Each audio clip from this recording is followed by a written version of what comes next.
Bugün İran tərəfindən Azərbaycan ərazisinə qarşı, Azərbaycan dövlətinə qarşı terror aktı törədilmişdir.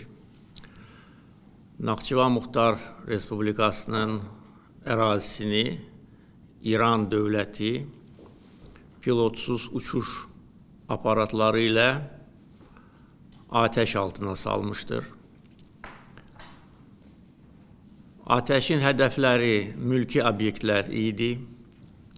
Naxçıvan Beynəlxalq Hava Limanı, onun terminal binası, məktəb və digər istiqamətlər İran tərəfindən namərd atəşə məruz qalmışdır. Azərbaycan dövləti bu çirkin terror aktını qətiyyətlə pisləyir. Bunu törədənlər dərhal məsuliyyətə cəlb edilməlidir. Azərbaycan tərəfinə İran rəsmiləri tərəfindən izahat verilməlidir. Üzr istənilməlidir və bu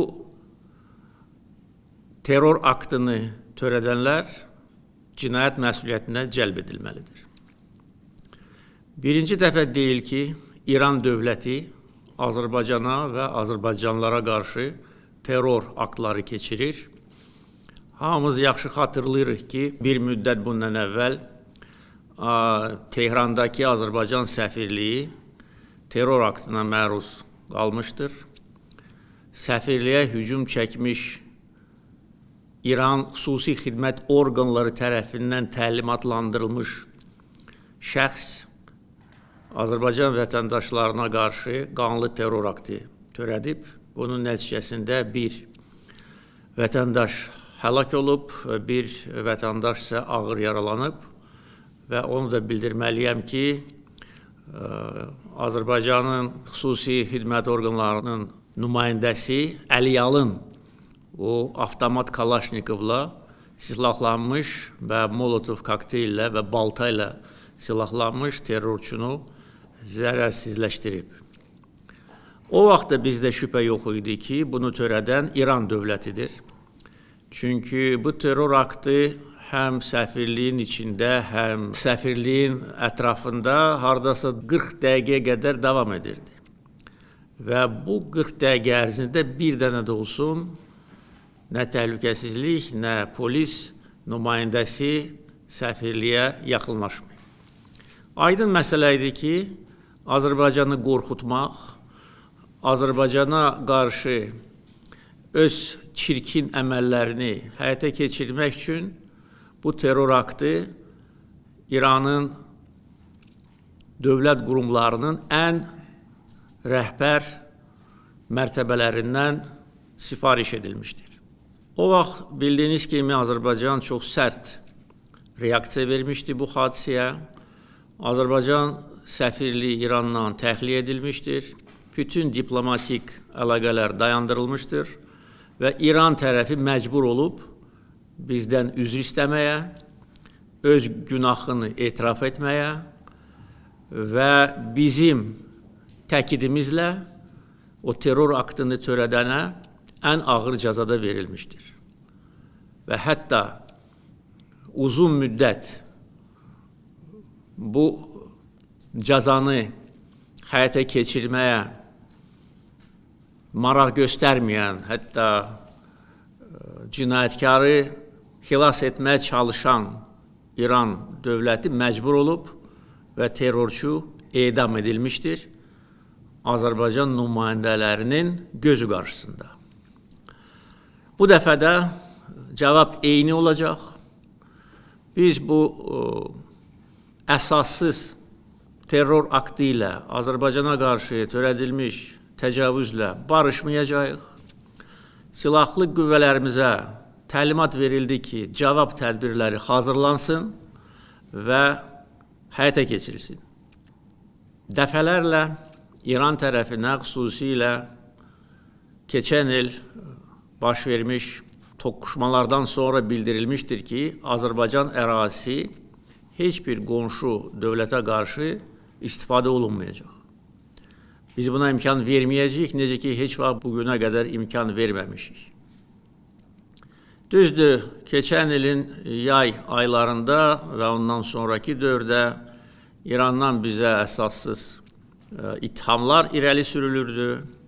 İran dövlət qurumlarının nəzarətində olan media resursları Azərbaycana qarşı çirkin, şərböhtan kampaniyası aparırdı. Azərbaycanı ləkələmək, İranda yaşayan soydaşlarımızın fikrini dəyişdirmək.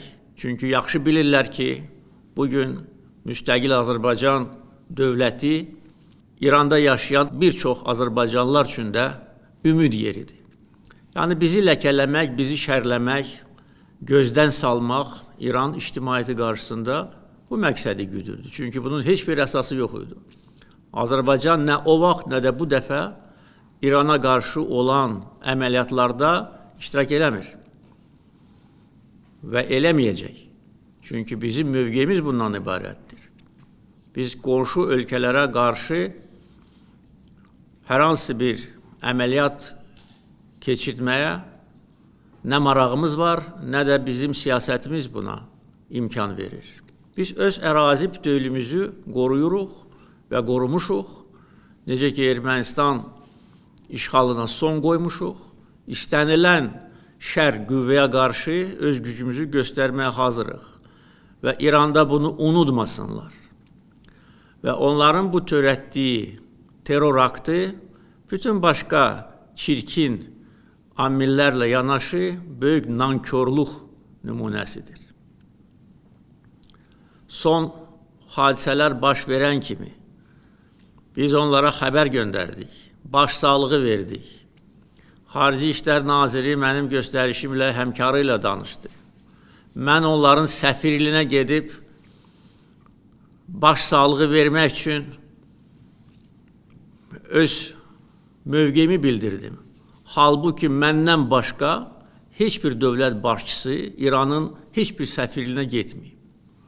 Yəni bunu qiymətləndirməmək, bunu yerə vurmaq, özlərini alçaq nankörlər kimi aparmaq heç kimə şərəf gətirmir. Və bu şərəfsizlər, bizə qarşı bu terror aktını törədənlər peşman olacaqlar. Bizim gücümüzü sınamasınlar. Bizim gücümüzü sınamaq istəyənlər, onların başı yarıldı dəmir yumruq vasitəsilə. Bugünkü hadisə də eyni nəticəni hasil edəcək. Ona görə bu məsələ ilə bağlı tədbirlər planı hazırlanmalıdır.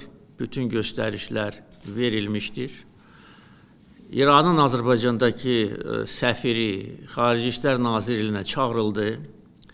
Etiraz notası veriləcək. Digər diplomatik addımlar atılacaq.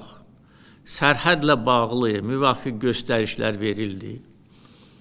Onu da bildirməliyəm ki, bugün səhər mənə məlumat verilir ki, İranın Xarici İşlər Nazirinin müavini Bakıya zəng gelir, xahiş edir ki, Livanda qalmış İran səfirliyinin əməkdaşlarını Azərbaycan kömək eləsin, təxliyə etsin. Çünki onların imkanı yoxdur. Mənə məruzə edildi, mən dərhal göstəriş verdim ki, köməkli göstərin, təyyarə göndərin. Hətta onlar dedilər ki, biz bunun pulunu da verməyə hazırıq, dedim ki, lazım deyil. İndi dar gündə biz köməklik göstərməsək, bəs nə vaxt köməklik göstərməliyik? Axı, bütün bunların müqabilində çirkincə, namərdcə, nakişi kimi Naxçıvana zərbə endirmək, bu ləkə onların çirkin və eybəcər simasından heç vaxt silinməyəcək. Ona görə diplomatik yollarla bütün lazımi tədbirlər görüləcək. Bizim silahlı qüvvələrimiz, Müdafiə Nazirliyi, əyləşin, Dövlət Sərhəd Xidməti, əyləşin, digər bütün bizim xüsusi təyinatlı qüvvələr bir nömrəli səfərbərlik vəziyyətinə gətirilib və istənilən əməliyyatı keçirməyə hazır olmalıdırlar. Hələlik bu qədər. Azərbaycan xalqını biz proseslərin gedişatı ilə əlaqədar məlumatlandıracağıq. Müdafiə Nazirliyinin açıqlaması əyləşin artıq mətbuata dərc edilib.